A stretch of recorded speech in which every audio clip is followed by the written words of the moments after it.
Señor, en esta noche queremos darte las gracias porque podemos reunirnos nuevamente en esta noche con la iglesia y que podamos definir y experimentar tu presencia en nuestras vidas. Gracias porque podemos tomar un tiempo de reflexión, de búsqueda, de aprendizaje de la palabra, Señor. Bendecimos tu nombre, te agradecemos, danos la bendición que el Espíritu Santo pueda ministrarnos y pueda estar activo en nuestras vidas, traduciendo la palabra, llevándola a nuestros corazones. En el nombre de Jesús oramos. Amén. Ok, antes de que entremos, queremos dar la bienvenida a Thor. Welcome, Thor. Thank you. Gracias. Qué bueno que estás con nosotros otra vez. Nice to see you again. Y pues vamos a hablar sobre estos temas. La idea de esta semana no es una idea de hacer eventos. La iglesia, nosotros tenemos como en principios que el desarrollo de la iglesia no es por hacer eventos y actividades, sino que se trata de poder tomar durante los periodos de este tiempos para tomar temas y reflexionar sobre ellos como cristianos que nos enfrentamos a una nueva generación. Y esta primera semana tiene que ver con lo que es el tema de espiritualidad. Y tomamos ese tema de espiritualidad, hemos estado ya hemos tenido reuniones de liderazgo y hemos hablado de varias cosas que queremos desarrollar dentro de la iglesia. Y lo que queremos hacer con este evento o con esta actividad que tenemos hoy es dar un inicio a una nueva fase a la iglesia por el nuevo local, donde podamos desarrollar muchas actividades y muchas situaciones que nos ayuden a tener un mayor impacto en nuestra vida espiritual. Estas primeras semanas que vamos a tener tienen que ver con la espiritualidad y hemos escogido ese tema de espiritualidad porque la espiritualidad evangélica es un tema muy confuso, muy lleno de cosas que no son espirituales. Y entonces la idea que Dios me ha mostrado es que la iglesia evangélica, sobre todo en América Latina, aunque no solo aquí, cada vez más es una espiritualidad más lejos de los principios bíblicos. Se es espiritual, pero no basado en los principios bíblicos, porque la espiritualidad puede ser de diferentes formas. El hecho de que una persona diga que es espiritual no necesariamente significa que es una persona espiritual bíblicamente hablando. Por ejemplo, los musulmanes son espirituales porque hablan de cosas espirituales. Una bruja es espiritual porque habla de temas espirituales. Eso no es la idea que tenemos que ver, sino que la idea es qué tipo de espiritualidad realmente nosotros, los evangélicos, en este tiempo debemos desarrollar. No sé si ustedes, pero si ustedes quieren, ahí les puedo mandar.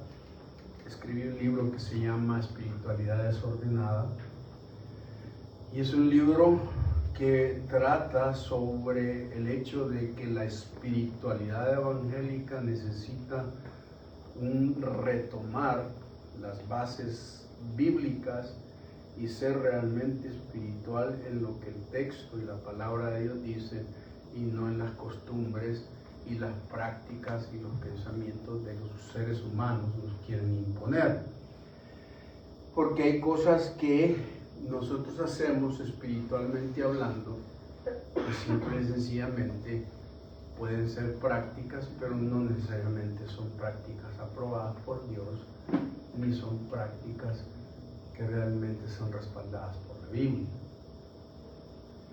Y hay varios ejemplos con respecto a eso. Por ejemplo, hay una práctica espiritual que dice que una persona que no se ha bautizado no puede tomar la Santa Cena. Y si uno ve en la Biblia, no encuentra ninguna evidencia de eso. Sin embargo, es algo que está marcado dentro de nuestra ideología evangélica, diciendo de que hay que tener ese requisito para poder tomar la Santa Cena. Por otro lado, hacemos contradicciones espirituales, decimos que tomamos Santa Cena y lo hacemos en la mañana del día domingo, y decimos tenemos Santa Cena el domingo en la mañana. Eso debería llamarse Santo Desayuno, ¿no? Y por otro lado, le decimos Santa Cena y lo que hacemos es comernos un pedacito de pan con una cosa de uva, y eso no es cena, eso es muestra médica. Sin embargo, tenemos la connotación de que eso es así debe ser y se ha marginado. Hay prácticas espirituales en la iglesia que se necesitan ser redescubiertas, pero que tienen que tener un principio del texto que nos lleve a pensar muchas cosas importantes. La forma en que hacemos nuestro culto, la manera en que lo organizamos, en realidad no, en la Biblia nosotros no encontramos un orden de programa en el culto. Nunca hemos encontrado nada de eso. Sin embargo, nosotros tenemos como meta espiritual y a veces bíblica que debe haber un programa y un orden del programa, y que debe hacerse de acuerdo a ciertas pautas, a ciertas cosas. Entonces, ya no digamos ese tipo de cosas, sino que hay otro tipo de espiritualidades que simple y sencillamente no son las que nos pertenecen. Ahora, esa es la razón por la cual hemos tomado estos temas, y quizás quienes nos estén viendo en las redes, una de las grandes cargas mías personales, por lo que creo que Dios me ha llamado a este mundo, es a batallar y trabajar con la espiritualidad y a tratar de definirla y enseñarla desde la óptica de la palabra, y no tanto desde toda la óptica denominacional, estructural y organizativa de una congregación. Por eso es que muchas de las prácticas que nosotros podemos hacer parecerán que no son bíblicas, pero al contrario son bíblicas, porque simple y sencillamente queremos que hayan cosas básicas que la palabra tiene que enseñarnos, y esto implica un reaprendizaje de todas las cosas que hemos aprendido. Y alguien ha dicho que es más fácil aprender que reaprender, porque quitarnos las mañas es más difícil que empezar a hacer algo nuevo, y por eso es importante evitar. Entonces les explico por qué razón estamos haciendo este tipo de actividad dentro de este marco de desarrollo. Van a ser varias cosas que estamos planificando a nivel de liderazgo que podemos ir tomando como parte del crecimiento de la iglesia. Ahora, la primera gran cosa que quiero hablarles, el tema de hoy se llama mucho manto y poca toalla. Y el concepto es que nos encanta mucho el protagonismo y poco el servicio. Estamos más dados a que se nos vea, a que funcionemos, a que sobresalgamos, a que tengamos éxito y a que veamos las cosas pero no tenemos un asunto de la actitud de Jesús cuando le lavó los pies a los discípulos. Ahora, una de las cosas que me ha convencido es que, en primer lugar, la iglesia no va a cambiar. Es decir, la iglesia como la conocemos en cuanto a su estructura y liturgia, como lo he dicho ya por muchos años, no va a cambiar. La iglesia que conocemos en América Latina ha decidido ser un sistema cerrado, donde los cambios que se dan son ligeros y que tienen que ver con la modernización, pero no con la renovación y la innovación. Hemos metido más instrumentos, hemos hecho más tecnología, hemos hecho todo ese tipo de cosas y hemos hecho mejores estructuras, ambientes más adecuados, accesos más fáciles, pero no ha habido un cambio profundo de renovación dentro del concepto de la iglesia. Y eso porque la iglesia hoy es una comunidad diseñada por sus miembros, o sea, al final es la gente la que ha diseñado. El Evangelio de Mateo y de Marcos usan una frase que es una frase muy interesante. Dice que Jesús visitaba la sinagoga de ellos. Esa frase se repite varias veces y viene a dar a entender que la pregunta que uno se hace era si la sinagoga era la casa de Dios, porque los autores dicen que la sinagoga era de ellos y que Jesús llegaba a la sinagoga de ellos. Al leer esa frase me di cuenta que hoy es muy probable que nos esté pasando lo mismo en nuestras iglesias. Tal vez podríamos decir la iglesia de nosotros, la iglesia de ellos, y que Jesús ya no es el dueño de la iglesia, sino que somos nosotros, los seres humanos, los líderes, los hombres cristianos a los que nosotros le permitimos que Jesús venga, pero que esto que está aquí pertenece a uno, no le pertenece a él. Usted pregúntele a iglesias bien históricamente tradicionales, que estén bien conservadas. Yo recuerdo que estaba predicando en la primera iglesia centroamericana de Guatemala, la iglesia Pieca, que tiene un gran edificio y muchas estructuras, y les pregunté, ¿esta casa, esta iglesia de quién es? ¿De ustedes o de Dios? Y ellos dijeron, esto es de Dios, a Dios le pertenece. Y les pregunté, ¿y si Dios les dijera que la derriben y se vayan para otro lugar, lo harían? Y la respuesta fue no. ¿Por qué? Porque nos ha costado mucho levantar una iglesia aquí. Eso viene a implicar entonces que muchas veces nosotros lo que decimos es, sí, la iglesia es de Dios, el Señor es la cabeza, pero cuando se tiene que tocar para un cambio profundo, la mayoría de las personas dicen, no, esto nos pertenece a nosotros, y se oponen a eso. Las condiciones no van a cambiar. El liderazgo, las personas que dirigen la iglesia local, son las que deciden cómo es la iglesia o se diseña el formato, música, liturgia, ambiente de la reunión, normas de comportamiento y vestido.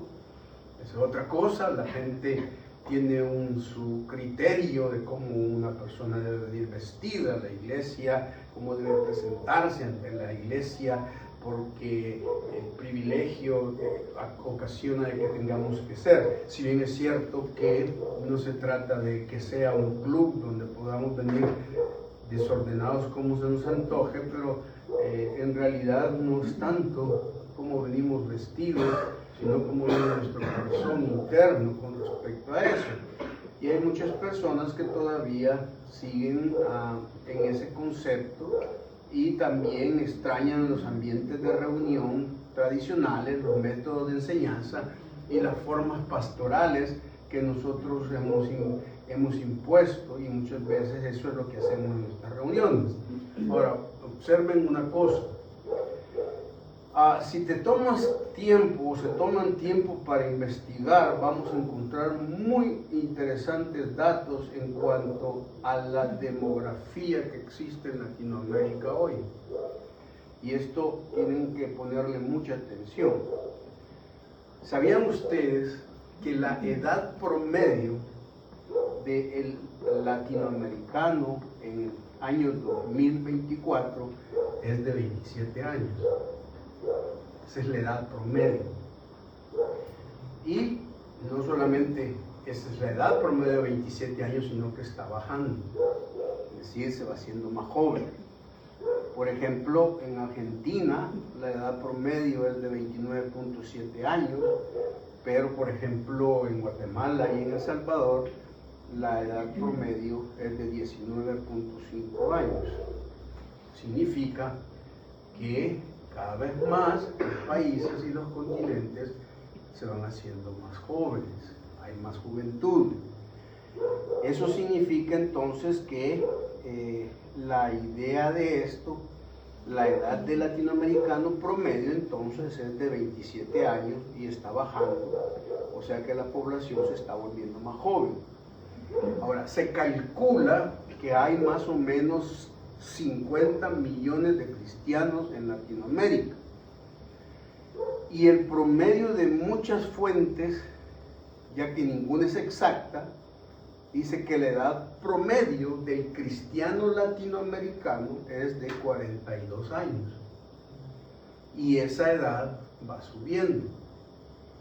Eso significa que las personas que asisten a la iglesia cada vez son más mayores de edad que menores de edad. Ahora ustedes pueden ver este contraste. Mientras la gente de América Latina se va haciendo más joven, los evangélicos de América Latina se van haciendo más viejos. Y eso está generando una brecha bien interesante. ¿Por qué?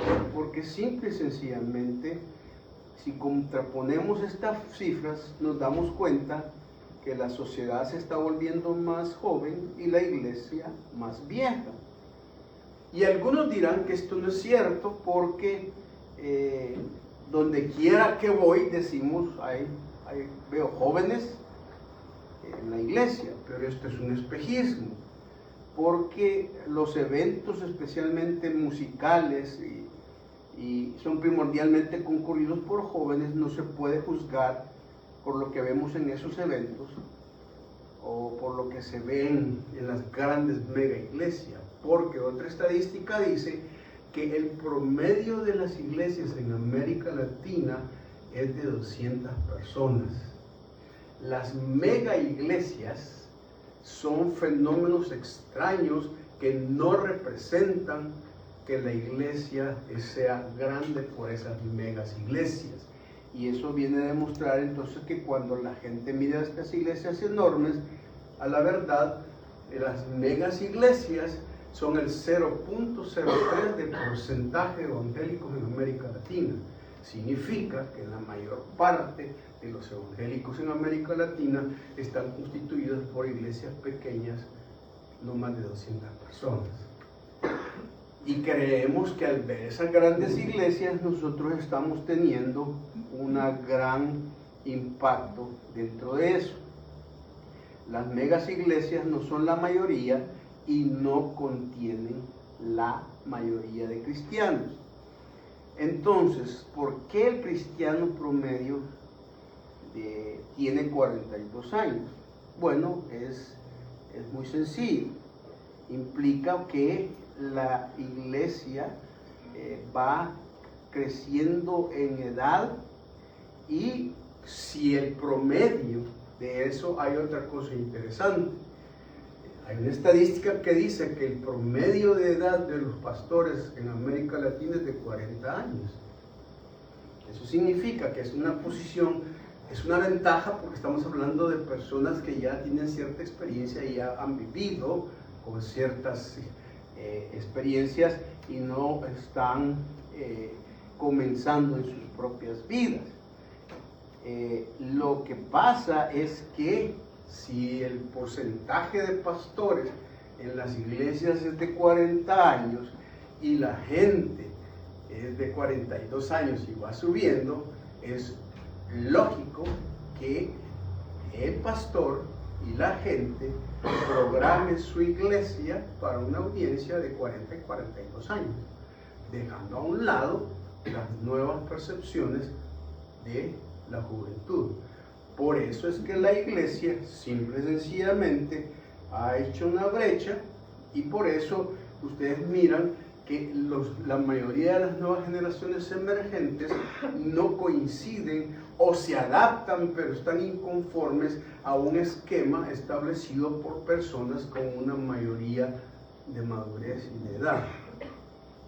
Y por eso es que vamos a encontrar que la gente simple y sencillamente va a estar buscando sus deseos, sus intenciones de acuerdo a su edad. No van a querer ver cosas que ya no encajan dentro de su propia perspectiva y su propiedad. Por eso es que muchos resisten los cambios en la música, muchos resisten las nuevas canciones, muchos resisten las nuevas formas de expresión de adoración, porque simple y sencillamente su cosmovisión ya es una cosmovisión de una persona que ya tiene una edad mayor que cualquier cosa. Ahora, ¿qué es lo que realmente va a cambiar? La iglesia. La espiritualidad de la iglesia no la va a cambiar ni las circunstancias, ni los pastores, ni la demografía de la gente, porque simple y sencillamente no tienen las facultades ni el poder para hacer los cambios.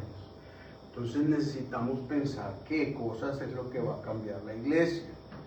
La primera cosa que debemos entender es que Jesucristo prometió que Él iba a purificar su iglesia y que iba a tener una iglesia sin mancha ni arruga.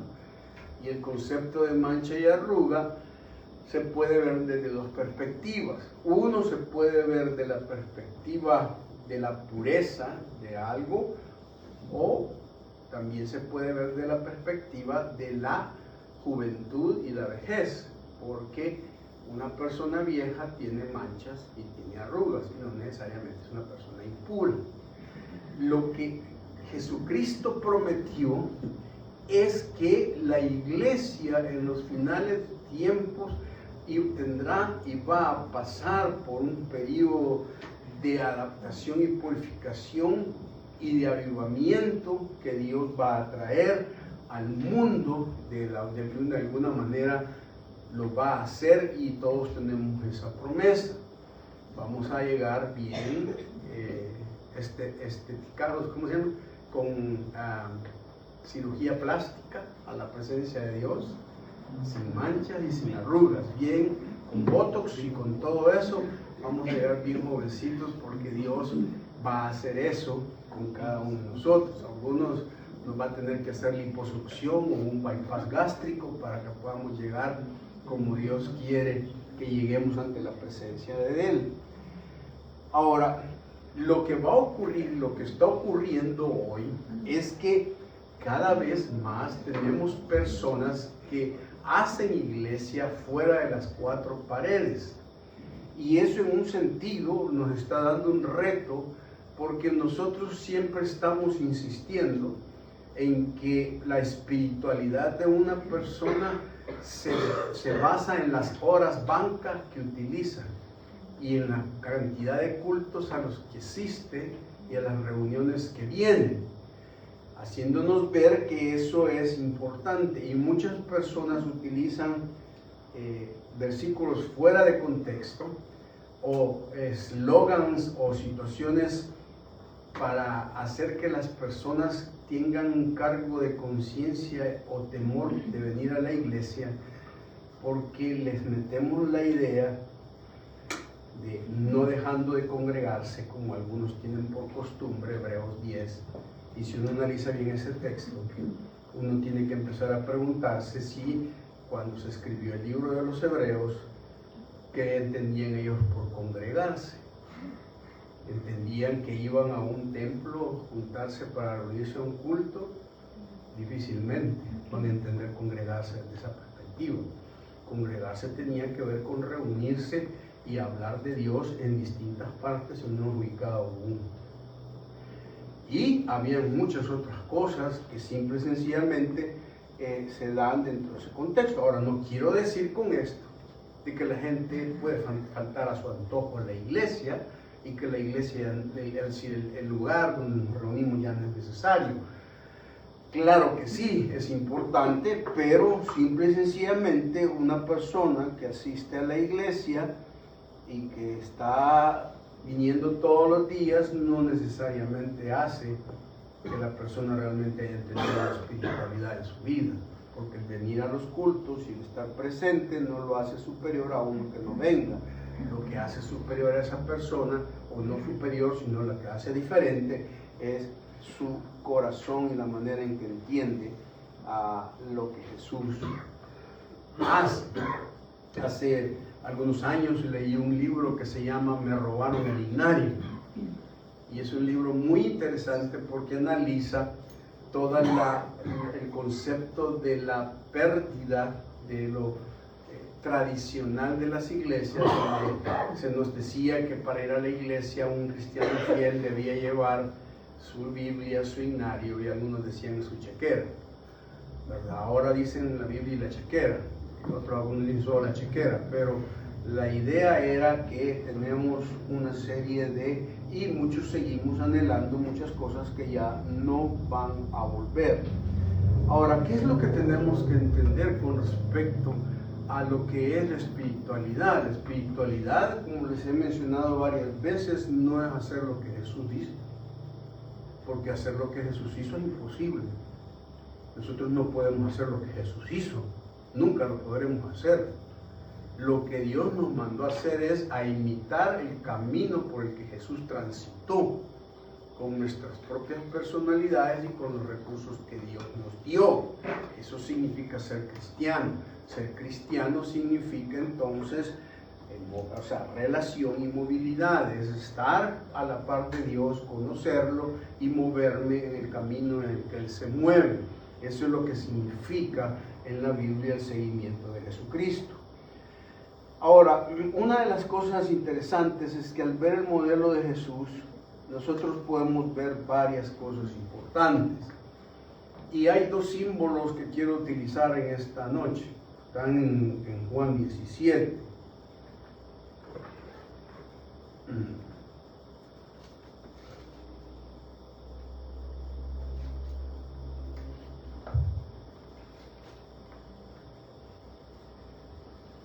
Perdón, quiero ver, es Juan, ¿qué? Juan 13, perdón, Juan 13. Juan 13. Dice Juan 13, capítulo 1. Antes de la fiesta de la Pascua, sabiendo Jesús que su hora había llegado para que pasase de este mundo al Padre, como había amado a los suyos que estaban en el mundo, los amó hasta el fin.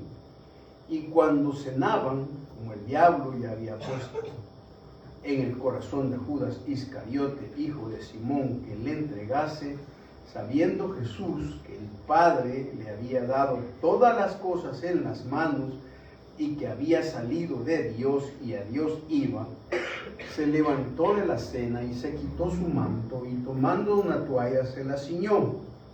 Luego puso agua en un lebrillo y comenzó a lavar los pies de los discípulos y a enjuagarlos con la toalla con que estaba ceñido. Entonces vino Simón Pedro y Pedro le dijo: Señor, ¿tú me lavas los pies? Respondió Jesús y le dijo: lo que yo hago, tú no lo comprendes ahora, mas lo entenderás después. Pedro le dijo: no me lavarás los pies jamás. Jesús le respondió: si no te lavare, no tendrás parte conmigo. Le dijo Simón Pedro: Señor, no solo mis pies, sino también las manos y la cabeza.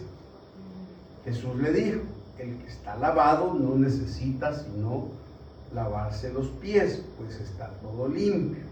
Y vosotros limpios estáis, aunque no todos, porque sabía quién le iba a entregar. Por eso dijo, no estáis limpios todos.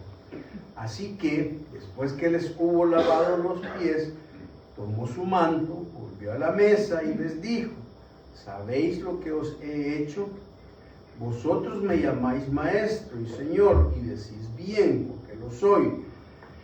Pues si yo, el Señor y el Maestro, he lavado vuestros pies, vosotros también debéis lavaros los pies los unos a los otros, porque ejemplo os he dado, para que como yo os he hecho, vosotros también hagáis. De cierto os digo, el siervo no es mayor que su Señor, ni el enviado es mayor que el envió. Si sabéis estas cosas, bienaventurado seréis si las hiciereis. O sea, aquí ya Jesús está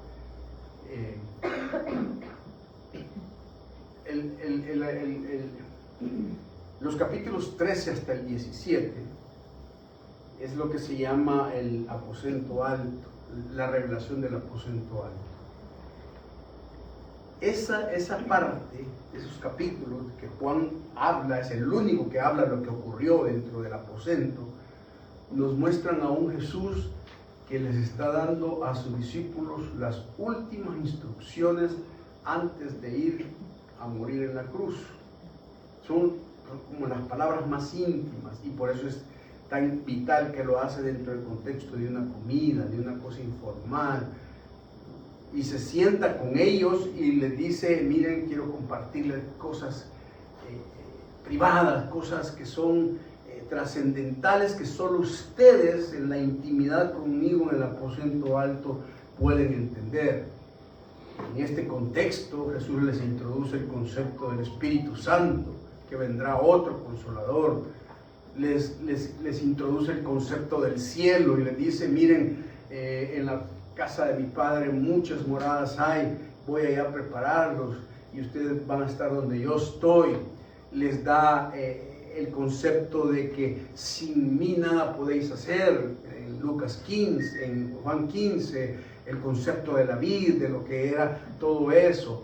Les da el concepto de la unidad y de la oración, les habla acerca de que están en el mundo pero no son del mundo, que no se preocupen, que ellos han vencido porque Él ha vencido al mundo. Les está dando una serie de revelaciones íntimas, de corazón a corazón. Es el mejor momento en el cual Él va a darles a ellos las últimas palabras de su corazón. Por eso el aposento alto es un lugar donde nosotros podemos encontrar a Jesús abierto, dándole muchas cosas. Incluso les dice, miren, podría decirles muchas otras cosas más, pero no se las puedo decir porque si se las digo, ustedes no pueden sobrellevarlas, no las van a entender, no las van a poder manejar. Entonces vamos a ir despacio, pero les voy a ir dando cosas importantes.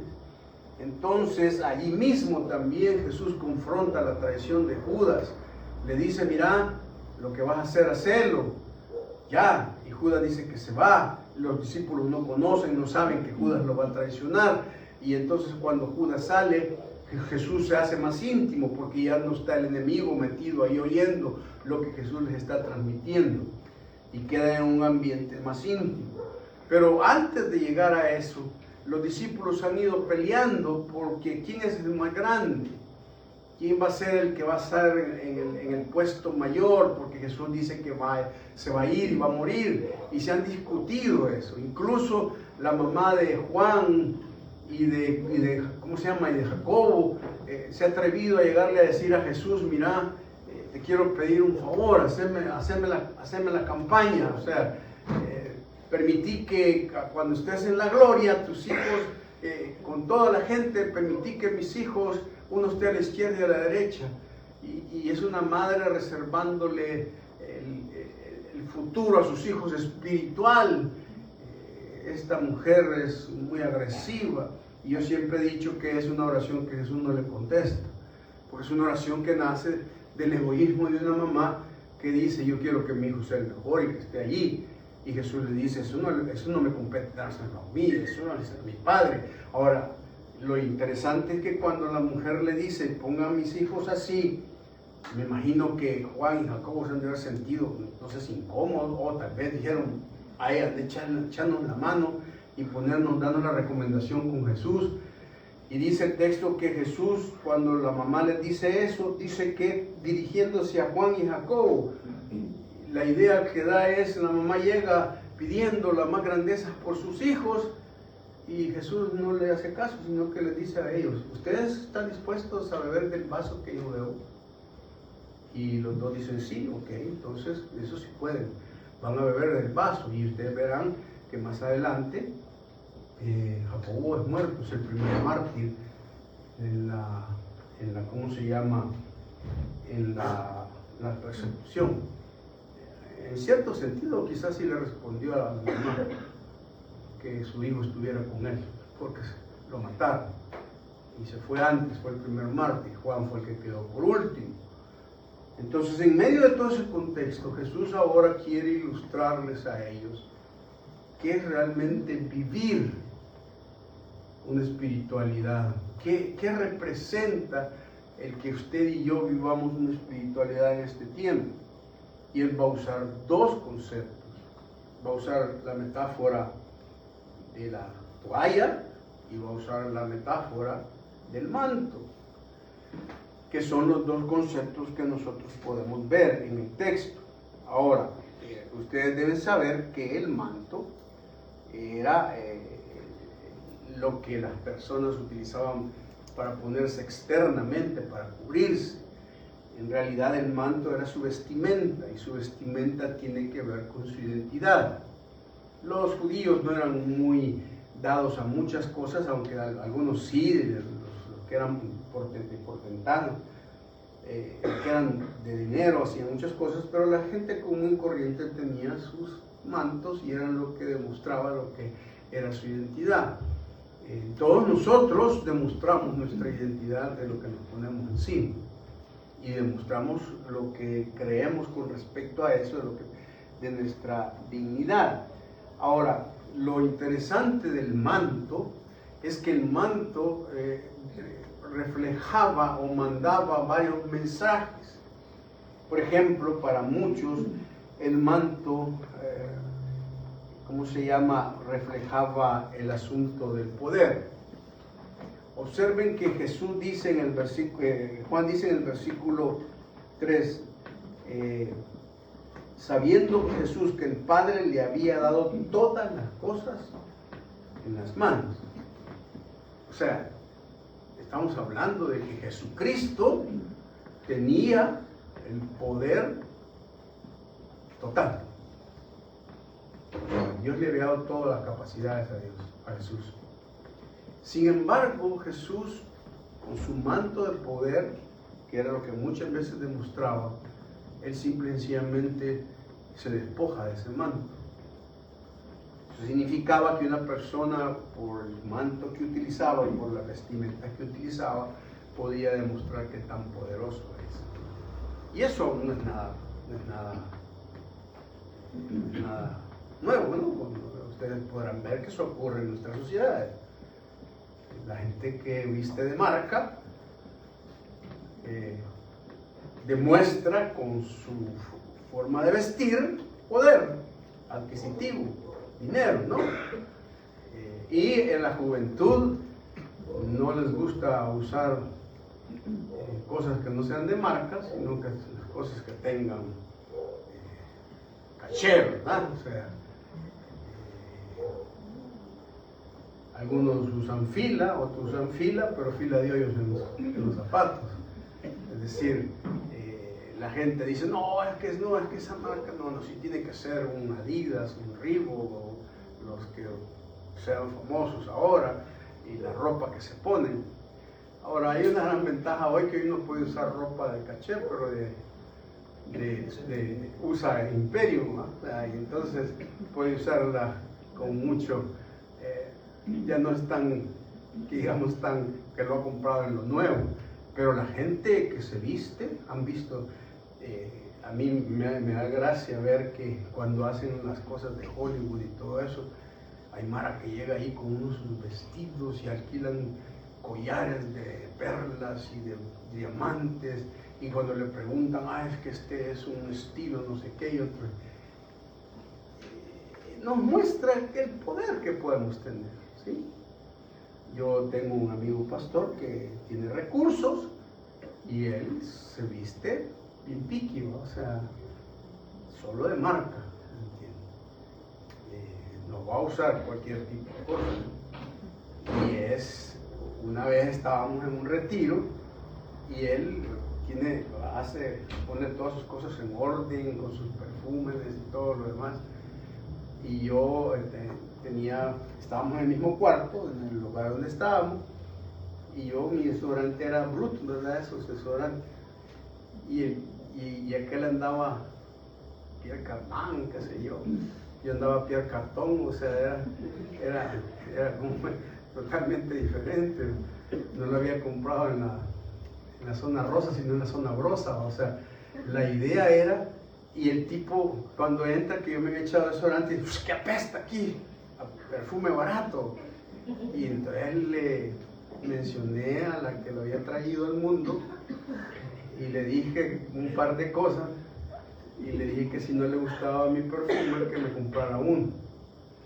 Pero es ese tipo de cosas, ¿verdad? Hay gente que con su manto demuestran todo eso. Ha cambiado mucho en muchas formas, pero simple y sencillamente Jesús dice que tenía todo el poder y él no pierde el tiempo en decir esto, es secundario. Además, ¿cómo se llama? El manto no solamente hablaba de poder, sino que también hablaba de posición. ¿Qué significaba eso? Era que, observen que Jesús dice, le había dado todas las cosas en las manos y que había salido de Dios y a Dios iba, se levantó de la cena y se quitó su manto. La idea es que Jesús era el rabino y él estaba en la posición de principal dentro de la mesa.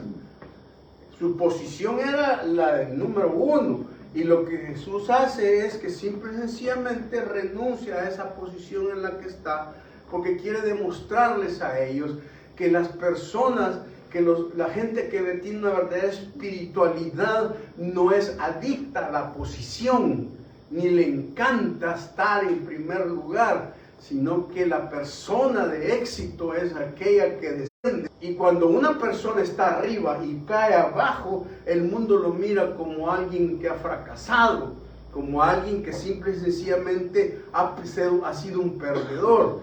Aquí podemos ver a un Jesús que simple y sencillamente se baja de la mesa, deja a un lado la posición de rabino, de rabí, de líder, y desciende y se baja a la posición de un esclavo, y no de cualquier esclavo, sino del esclavo que hacía el peor trabajo, porque los esclavos que lavaban los pies eran los que eran más, dentro de las categorías de esclavos, eran los más bajeros que podamos decir, porque eran los que se encargaban de que todas las personas que llegaban a los lugares, después de andar caminando por todos los lodazales y por todas las tierras de Palestina, con las sandalias que andaban, tenían todos los pies sucios, y lo que él tenía que hacer era lavarle los pies a las personas y luego secárselas y hacerlos que se sintieran limpios. Ahora Jesús va a mostrar que el manto no le representa a él ni siquiera una cuestión de adicción al poder o una adicción a la posición, ni tampoco él es una persona que esté adicta a los títulos.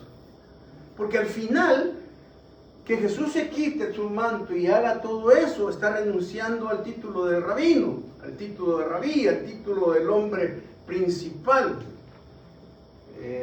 Y eso es para mí algo interesante, porque vivimos en una cultura en donde simple y sencillamente nos encantan los títulos, y la gente es muy dada a obtener títulos, a mostrar los títulos, a lo que es él, cómo es su título.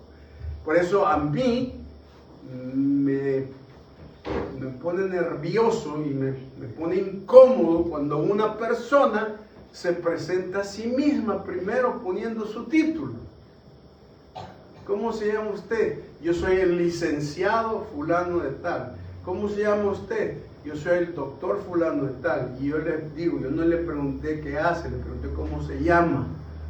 Pero es la idea, ¿no? Es decir, tenés un título, sos alguien en la sociedad. Si tenés un título, tenés mayores privilegios. Pero con el correr de los años se ha venido a demostrar que un título no es garantía de que la persona realmente sepa o sea capaz de ser algo. Yo creo que ya les conté el chiste que llegó una persona a una universidad de aquí de El Salvador y habló con la secretaria en la decanatura de Derecho y le dijo, mire, vengo a matricularme a la Facultad de Derecho, pero yo no quiero estar pagando mensualmente, sino que quiero pagar la carrera toda y una sola vez, completa, total, desde los exámenes, desde todo lo demás, todo completo. Así que no quiero estar pagando nada mensualmente. Entonces la secretaria del decano dijo, miren, pero eso es raro porque nunca hemos tenido un caso como ese. Pero le voy a preguntar al decano a ver qué dice. Y le tocó la oficina del decano, entró, se oyó que habló y de repente sale el decano y dice, ¿a dónde está el licenciado? O sea, que no tiene, los que no lo entendieron ahí se los cuento después, se los explico después. Es decir, no es ninguna garantía que nosotros podamos tener ese título. Y lo interesante es que en la cultura evangélica, muchos, como no fueron lo suficientemente disciplinados para entrar a una carrera universitaria o sacar un título o meterse a hacer algo, entonces dijeron, inventemos unos títulos en nuestro contexto evangélico y pongámonos apóstol, superapóstol, reverendo, don pastor. Y a mí, por ejemplo, la palabra reverendo es una palabra que a mí me pone nervioso, porque cuando a mí me decían el reverendo ahí en la Universidad Evangélica, el reverendo Romeo Guevara, un día me voy al diccionario y veo y digo y busco qué significa reverendo y la definición es digno de ser reverenciado, de agacharse ante él. Y yo dije, eso es solo para Dios, pues, ¿me entienden? Pero nos encanta. Y hacemos todo tipo de comités y de cosas para ejercer ese poder. Jesucristo es el rabino, es el Dios que tiene todo, y resulta que simple y sencillamente se está despojando de su título, simple y sencillamente no hace eso. Eso significa que no tenemos por qué ser una espiritualidad con grandes títulos. Hubo corrientes eclesiológicas en donde se hablaban de los grupos homogéneos, en donde deberían de hacerse, digamos, iglesias solo para profesionales, solo para jóvenes, solo para viejos, solo para los que les gustan los signos, solo para los que les gustan los cantos nuevos. Y eso lo que vino a implicar fue que se fragmentó la iglesia, y la iglesia somos todos nosotros juntos en esto. Así es que el manto podía representar ese tipo de cosas. Jesús renuncia a eso. Ahora, ¿qué hace Jesús? Lo que Jesús dice es que en el versículo 4 dice, se levantó de la cena y se quitó su manto y tomando una toalla se la ciñó. En realidad, cuando uno lee la toalla, uno tiene el pensamiento de la toalla que nosotros, pero en realidad el texto lo que está diciendo es un pedazo de tela de lino que utilizaban para limpiar los pies de las personas. Y dice que luego puso agua en un lebrillo y comenzó a lavar los pies de los discípulos y a enjuagarlos con la toalla con que estaba ceñido. Me gusta mucho esto, porque Jesús viene y dice, O sea, es interesante. Yo detesto realmente la publicidad en los medios de los pastores y de la gente, de la iglesia y todo este tipo de cosas me ponen nervioso, y a veces lo hago solo porque hay personas que tal vez sí no pueden venir a la iglesia para escuchar el mensaje, pero somos adictos a los medios, a que nos vean, a que salgamos allí y todo lo demás, y Jesús viene y él ni siquiera anuncia, pues fíjense que dice que se levanta y no se para y dice, observen bien lo que voy a hacer. Esto es bien importante.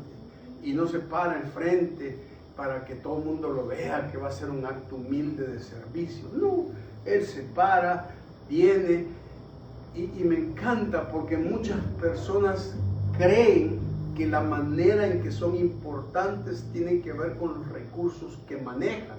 Y la iglesia muchas veces ha hecho ver a las grandes congregaciones que son poderosas porque sus recursos son tan vastos y tan grandes que pueden impactar y ser visibles y aspiran a tener grandes recursos.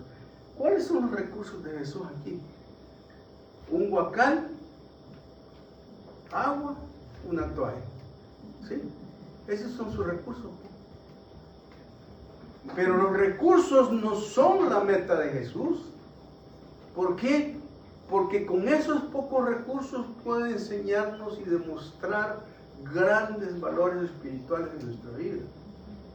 ¿Y qué es lo que hace? Dice que empieza a lavar los pies de los discípulos. Ahora fíjense en esto. Dice el versículo 6, entonces vino a Simón Pedro. Y Pedro le dijo, Señor, ¿tú me lavas los pies? Ahora, aquí hay varias preguntas que siempre me he hecho. La primera pregunta que me hago es si Pedro fue el primero el que le lavó los pies. Por la preposición que aparece en el versículo, cuando dice, entonces vino a Simón Pedro, dentro del texto, da la idea de que es continuidad. O sea, la idea es que les lavó a otros antes que a Pedro, ¿sí? Entonces eso me plantea otra pregunta. Si les lavó los pies a otros antes que Pedro, ¿por qué no dijeron nada? O sea, ¿por qué no dice Juan, Felipe, Mateo, ¿cómo se llama? Natanael, hicieron algo como, no, sino que probablemente se dejaron lavar. Ahora, ¿estaría Judas dentro de los que les lavó los pies? ¿Qué creen ustedes? ¿Creen ustedes que Jesús le lavó los pies a Judas? Por lo menos después sí. Incluyendo Judas. ¿Le lavaría los pies a usted sabiendo que el que le está lavando los pies es el que lo va a traicionar?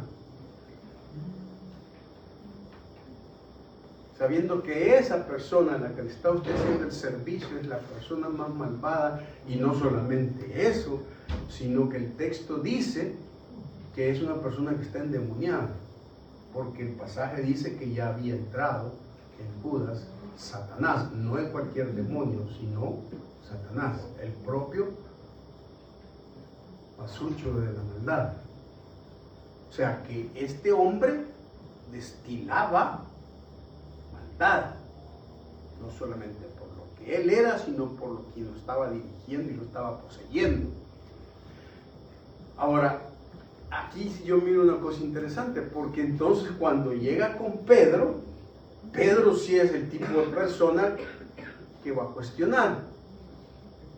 Y aquí es donde encontramos en nuestras iglesias este tipo de cosas que nosotros con la espiritualidad hacemos. En la iglesia siempre hay dos tipos de personas.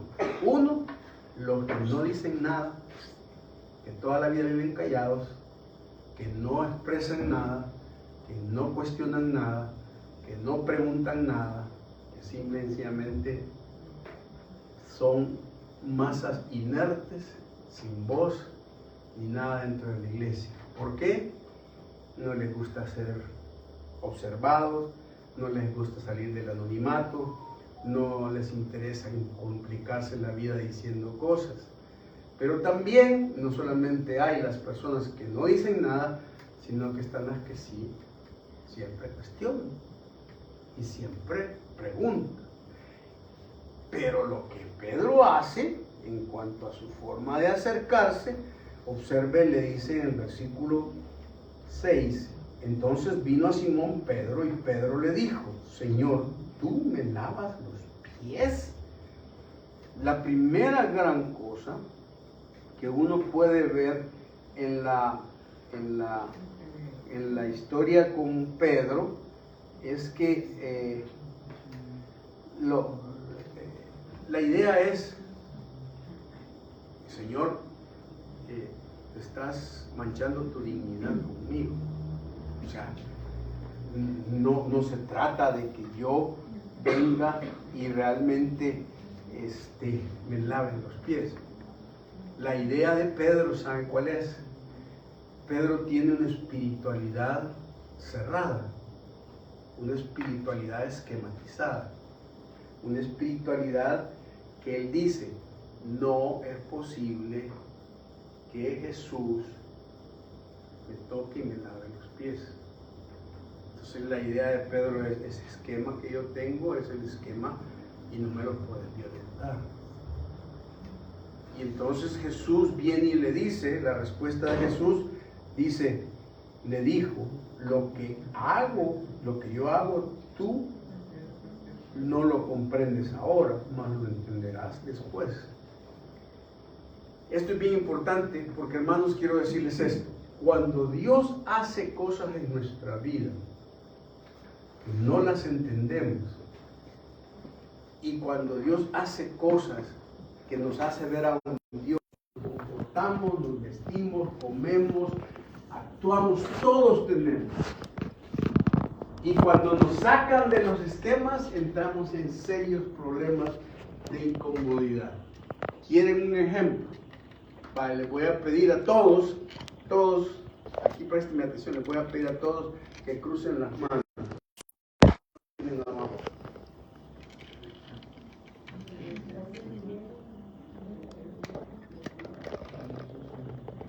Ok, vale, ahora les hagan sus manos. Ahora les voy a pedir que vuelvan a cruzar, pero ahora pongan la que tienen abajo arriba y la que tienen abajo. ¿Cómo lo sienten?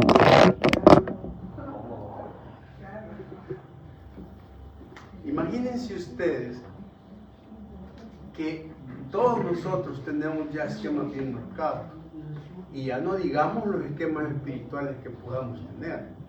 Por ejemplo, la iglesia muchas veces todavía sigue creyendo, muchos de nosotros, en que Dios no se puede manifestar en X forma, pero Dios siempre se sale del marco de referencia.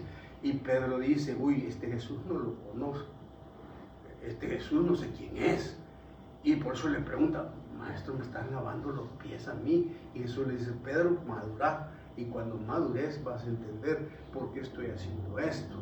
Y Dios lo que hace siempre cuando nos confunde y cuando se presenta de una manera que nos sorprende, lo que está buscando en nosotros es maduración y flexibilidad para que venga un cambio en mi vida.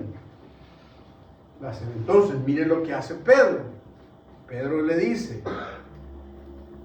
dijo, versículo 8, no me lavarás los pies jamás. Jesús le respondió, si no te lavare no tendrás parte conmigo. Entonces, cuando Jesús le dice madura y ser flexible, ¿qué se hace con Pedro? Se hace más duro. Y en lugar de tener un pensamiento abierto, pasa de tener un pensamiento cerrado a un pensamiento errado. ¿Por qué? Porque le dice, no, eso no lo voy a permitir en mi vida. Y oiga, el texto dice, Señor, le dice, no me lavarás los pies jamás. El no que miran ustedes ahí, que dice Pedro, no, es la negación más fuerte en el texto griego que puede existir. Los griegos tenían dos palabras para negar y para decir no. Uno era ju y el otro era me. Y los usaban independientemente. Pero si juntaban ju, me, la palabra adquiría una connotación de imposibilidad. Por ejemplo, Jesús la usa cuando dice que el que cree en Él no tendrá condenación. La palabra no ahí es jume. La idea es, quien cree en Él es imposible que se pierda. Entonces, Pedro le está diciendo a Jesús, por ninguna circunstancia es imposible que te deje que me laves los pies. No, para nada eso va a ser imposible. Va a ser imposible que me los laves. Y luego le dice, jamás.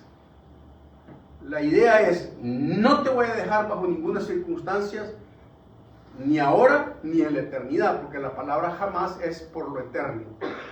Y Pedro está usando categorías teológicas para encerrar a un Dios que estaba más allá de las categorías teológicas que tenemos nosotros. Le dice, no te voy a dejar que me hagas eso y jamás. ¿Cómo le podemos decir a Dios, no te voy a dejar que me hagas eso? Y saben que somos capaces de hacer eso. Todo eso no lo voy a permitir que Dios lo haga. No, nunca. Y miren, les voy a dar un consejo. Nunca diga nunca. Porque los nunca ante Dios son los primeros que vienen. Y la mayoría de veces cuando decimos nunca, nosotros no nos damos cuenta que estamos mintiendo. ¿Recuerda usted a la parábola del hijo pródigo? Cuando entra y recibe al muchacho y le hace toda la fiesta y luego llega el otro bravo y le dice al papá, mira, pregunta, miren, ¿qué pasa ahí? Hay una fiesta, tu hermano vino y todo lo demás. Y el hombre, el hijo mayor, llega donde el papá dice que le está rogando que entre a la casa. Y el hijo le dice que no va a entrar. Y la argumentación de él le dice, mira, yo aquí me he quedado trabajando con vos y oiga esto, y nunca te he desobedecido. Y a mí me da risa, porque el papá le está diciendo que entre a la casa y no quiere entrar. No es desobediencia eso. O sea, nunca te he desobedecido. Ah, sí. ¿Y por qué no entras a la casa? Es que yo nunca he hecho eso. Y luego dice, y hiciste esto y nunca me diste nada. Y se lo desperdició en prostitutas. Pero si usted lee el texto arriba, dice que cuando el hijo menor le pide la herencia al padre, el padre dice que llama a ambos y a ambos les da la herencia. Quiere decir que el hijo menor se lleva la herencia y se va de la casa desobedeciendo, pero el otro se queda en la casa, pero se aprovecha de la desobediencia del otro para recibir la misma herencia que no se tenía que recibir. Y le dice al padre que nunca lo ha desobedecido y que nunca le dio nada. Y es que nosotros sí somos alegones cuando Dios nos saca de nuestro esquema y nos pone y nos dice, quiero que hagas esto. Ahora, observe, cuando usted se le pone duro a Dios, ¿qué es lo que hace Dios? Jesús le respondió, si no te lavare, no tendrás parte conmigo. Ahí se la plantó Dios. De ahí estás con bayuncadas. Entonces no vas a participar conmigo en nada. Entonces Pedro, fíjese, un pensamiento errado, un pensamiento cerrado, un pensamiento errado, y ahora viene un pensamiento fanático. Entonces Pedro dice, ok, entonces quiere decir que si el asunto de participar con las cosas y las bendiciones de Dios es que me laven los pies, lo lógico es que si me lava todo voy a tener más. Y por eso le dice en el texto, le dijo Simón Pedro, Señor, no solo mis pies, sino también las manos y la cabeza. En otras palabras, Pedro dice, bañame mejor entonces. Si la cosa se trata de que para tener parte en el reino, es que me des todo eso. Entonces pasa a un momento en donde ya su pensamiento es tan fanático que él toma las cosas que Jesús le dice y le agrega un montón de cosas que Dios no está diciendo ni necesita. Y Dios tiene que decir en nombre de Pedro, mira, estoy lavando los pies porque lo que les estoy enseñando es que en el camino de la vida cristiana, al caminar uno se puede ensuciar, pero ustedes ya están limpios porque son mis hijos, ya tienen todo eso. Lo que quiero tratar con ustedes es la sociedad diaria, la que muchas veces puede hacer que necesito limpiar y por eso necesito que se dejen limpiar. Pedro no había entendido eso y al final dice, miren, el que está lavado no necesita sino lavarse los pies, pues están todos limpios, vosotros limpios estáis, aunque no todos. Esa frase, yo como soy muy imaginativo de las escenas, me imagino que Jesús dice, aunque todos están, o sea, porque ustedes todos, o sea, porque ya han sido limpiados ustedes, aunque no todos, y me imagino que va a dar vuelta a ver a Judas y pues no. No estás limpio. Dios sabe quién está limpio y quién no. Ahora, esta espiritualidad es una espiritualidad que nos hace falta hoy. A veces somos muy cerrados en cuanto a lo que Dios quiere mostrarnos y hacer. Y nos decimos, no, eso no me lo toqué a Dios. Así estoy bien, así me siento cómodo. Pero Dios tiene que hacer muchas cosas para multiplicarnos. A veces tenemos un pensamiento muy errado y a veces tenemos un pensamiento muy fanático, donde lo que Dios ha dicho le agregamos un montón de cosas que Dios no dijo y Dios tiene que corregirnos en ese sentido. Ahora el reto, mis amados hermanos, como iglesia, es que en realidad una de las grandes aportes que como comunidad bíblica debemos hacer es aprender a tener una espiritualidad que parta de lo que la palabra dice, que no nos cerremos, ni erremos, ni seamos fanáticos en las cosas, sino que simple y sencillamente nos dejemos guiar por un Jesús que no le interesa la posición, no le interesa el poder, no le interesa todo lo que le traiga la pleitesía de ser y que se despoja de un manto y utiliza la toalla para demostrarnos que la mejor grandeza en este mundo es sirviendo, es desde abajo, es allí donde nosotros podemos hacerlo y ese es el mundo en el que vivimos y no solamente en la iglesia, tiene que ser afuera. El servicio es parte de nuestra identidad como buenos cristianos, como una espiritualidad grande. Hermanos, que Dios pueda ayudarnos a tener ese frescor, esa frescura de conocer a Dios y de tener una espiritualidad que sea realmente de la palabra de Dios. Vamos a orar. Padre, en esta noche queremos agradecerte, Señor, por tu palabra. A veces es difícil, Señor, tener un seguimiento de lo que, el ejemplo que nos mostraste. Te pido, Padre, que nos ayudes a tener un corazón dispuesto, digno a aprender de ti y a vivir como tú mandas. Gracias, Padre, por tu palabra. Bendice el tiempo, este tiempo, Señor, la ofrenda que vamos a recoger también, Señor, que tú puedas glorificarte en esta noche. En el nombre de Jesucristo oramos. Amén.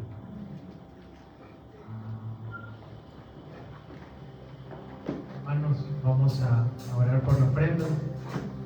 Vamos a ya nos reímos un ratito. Vamos a orar por la ofrenda, hermanos. Vamos a dedicarle este tiempo a Dios para ya poder quedar despedidos. Señor Jesús, Padre, te quiero pedir que bendigas las ofrendas, Señor, que podamos utilizar los recursos que nos has dado, Señor, con tu guía. Guíanos en este camino, Señor, que podamos entender que quieres relación con nosotros, Señor, que nos movamos contigo, que te sigamos, Padre, que estemos dispuestos ser como tú eres. En nombre de Jesús.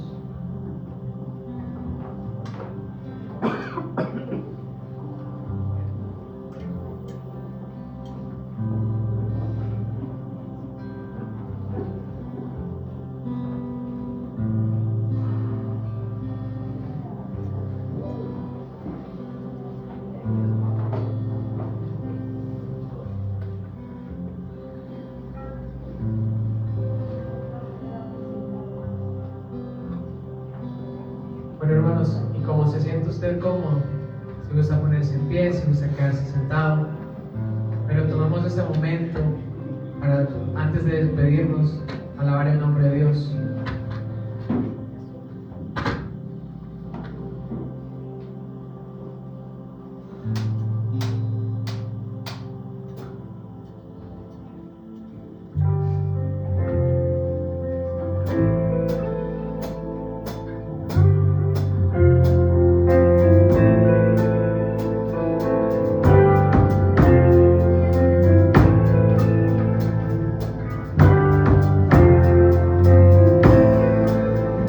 En mi contra, vas en aquella cruz, tierras de tinieblas,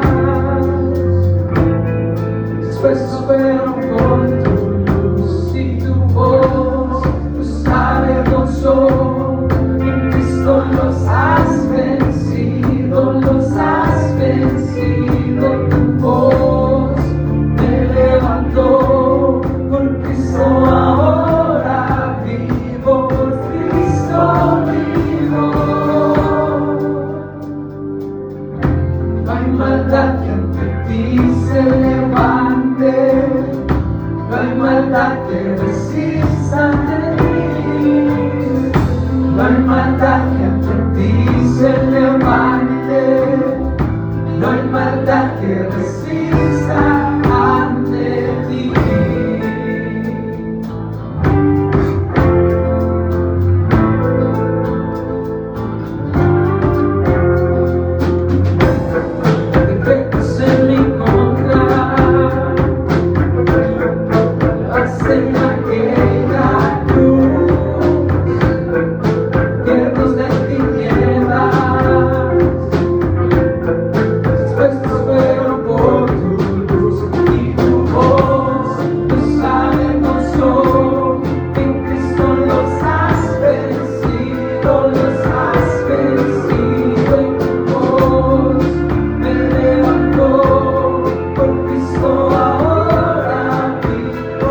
y se levante, no hay maldad que resista ante ti.